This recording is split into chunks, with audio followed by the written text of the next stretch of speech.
মাদকে আমাদের যুব সমাজ, আমাদের কিশোর সমাজ ধ্বংসের মুখে। আজকে যে কিশোর গ্যাং আমরা দেখছি, এই কিশোর গ্যাং কারা, কিভাবে কিশোর গ্যাং উৎপত্তি হলো, এবং মাদক এ পর্যন্ত আমরা মাদক নিয়ে তো বাংলাদেশের যত আইন শৃঙ্খলা বাহিনী আছে, বাংলাদেশ পুলিশ, র্যাব, আনসার এবং আদার্স যত আইন শৃঙ্খলা বাহিনী আছে, মাদক নিয়ে কিন্তু আমরা বহু মামলা করেছি, বহু আসামি ধরেছি। কাদের ধরেছি? আমরা ধরেছি হলো যারা ইউজার এবং যারা ক্যারিয়ার বা যারা খুচরা বিক্রেতা। কিন্তু আমরা কখনো কিন্তু মাদকের যে গডফাদার, এই গডফাদারদের আমরা ধরতে পারিনি। আজকে এই জন্যই আপনাদের ডেকেছি কিছু বিষয় নিয়ে। মাননীয় প্রধানমন্ত্রী মাদকের বিরুদ্ধে যখন জিরো টলারেন্স ঘোষণা করলেন, তখন এই সিআইডি প্রথম উদ্যোগ নেয় যে মাদক শুধু ক্যারিয়ার আর ইউজার আর খুচরা বিক্রেতা আমরা ধরবো না, আমরা আইনের আওতায় আনবো মাদকের যারা গডফাদার আছে। আমরা এই পর্যন্ত মাননীয় প্রধানমন্ত্রী ঘোষণার পর থেকে, স্মার্ট বাংলাদেশ ঘোষণার পর থেকে আমরা এ পর্যন্ত 35টি মামলার প্রকৃত মাদক গডফাদার, এই গডফাদারদের আমরা অ্যারেস্ট করতে সক্ষম হয়েছি, তাদের আইনের আওতায় আনতে সক্ষম হয়েছি। শুধু তাই নয়, তাদের ব্যাংক অ্যাকাউন্ট আমরা ফ্রিজ করেছি, তাদের স্থাবর সম্পত্তি, বাড়ি, গাড়ি, জমি, এগুলি আমরা ফ্রিজ করেছি, ক্রোক করেছি। এই বিষয়টি বাংলাদেশের সাধারণ মানুষের জানা উচিত, বিশেষ করে যুব সমাজ এবং এই তরুণ সমাজদের এই বিষয়গুলি জানা উচিত। কারণ মুষ্টিমেয় কয়েকজন গডফাদারের কারণে, তাদের এই অবৈধ মাদক ব্যবসার কারণে আমাদের তরুণ সমাজ নষ্ট হয়ে যাচ্ছে, আমাদের তরুণ সমাজ কিশোর গ্যাংয়ে পরিণত হচ্ছে, আমাদের যুব সমাজ নষ্ট হয়ে যাচ্ছে। আপনারা দেখেছেন মাদকের টাকার অভাবে সন্তান বাবাকে খুন করেছে, এরকম করুণ ইতিহাসও আপনারা দেখেছেন। এই বিষয়গুলি বিবেচনায় রেখে আজকে আমরা 10টি মামলা সংক্রান্তে আপনাদের ব্রিফ করব, এবং 10টি মামলায় অবাক হওয়ার মতো যে 10টি মামলায় আমরা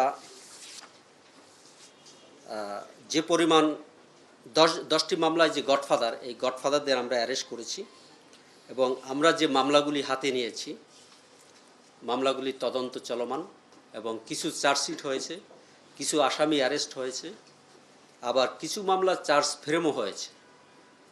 তো আদালত আমাদের মামলার তদন্ত এবং চার্জ দেখে আমরা যখন যেভাবে আদালতকে উপস্থাপনা করেছি, আদালত সদয় হয়ে সেভাবে নির্দেশনা দিয়েছেন।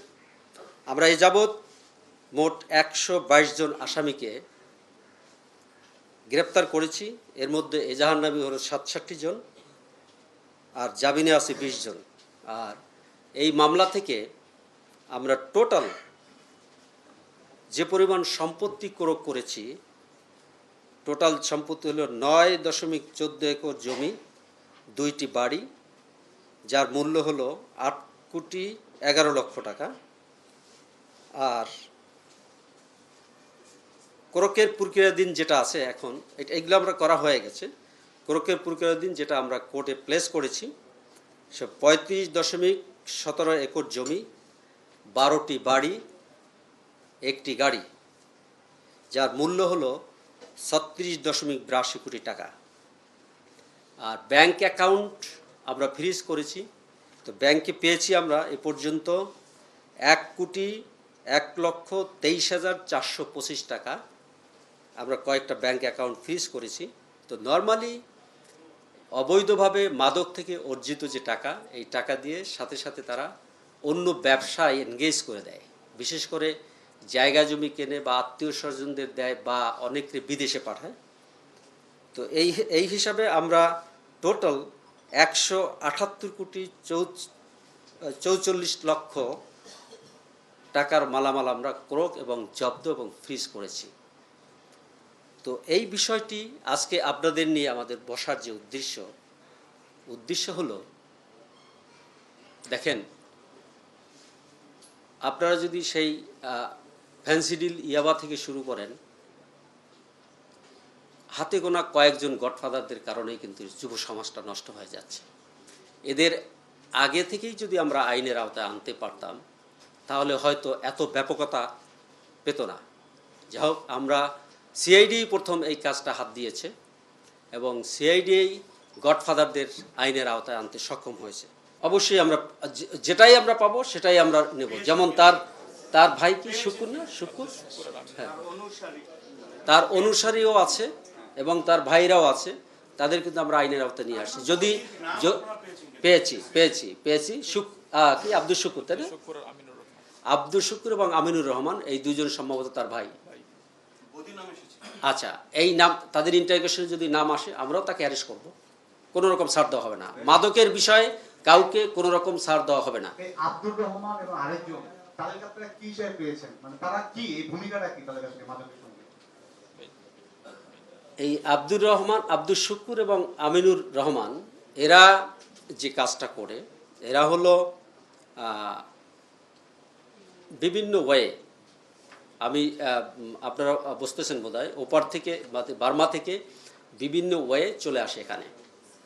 চলে আসার পরে তাদের এই নিয়োজিত যে ইয়াং গ্রুপ আছে, এই ইয়াং গ্রুপের মাধ্যমে বিভিন্ন জায়গায় পৌঁছে দেয় এবং তাদের সম্পত্তিও ক্রয় করা হয়েছে। কি পরিমাণ? কি পরিমাণ? এই 10টার মধ্যে আছে। আচ্ছা, এইটা আপনাকে পরে জানাবো, কারণ হচ্ছে আমাদের এই 10টার মধ্যে নাই, এর পরবর্তী 10-এর মধ্যে আমরা আরও চমক কিছু দেখবেন আশা করছি।